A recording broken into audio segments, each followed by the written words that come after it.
Divergent by Veronica Roth is set in a dystopian society divided into five factions based on virtues.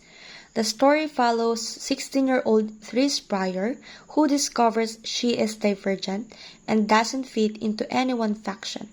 She chooses Dauntless and undergoes intense training where she uncovers a conspiracy by the erudite faction to overthrow the government.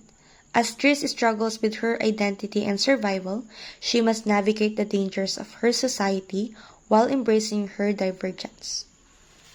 Analyzing Divergent through a psychological criticism reveals the inner struggles of the characters. Tris faces fear and anxiety as she navigates her choices and the expectations of society.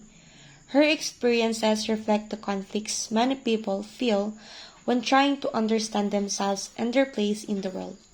The novel also explores the impact of trauma, especially through the intense training and conflicts Tris endures. This highlights how individuals cope with stress and fear, emphasizing the importance of resilience. To conclude, this analysis shows that Divergent is not just a story about society, but also a deep look at personal identity and emotional growth. In Divergent by Veronica Roth, I found the story exciting and interesting to think about. It takes place in the future where society is divided into factions and the main character, Tris, struggles to choose her identity. This made me think about the pressure to fit in and the importance of being true to myself.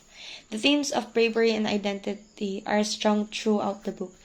Tris' journey shows how hard it can be to make choices that define who we are.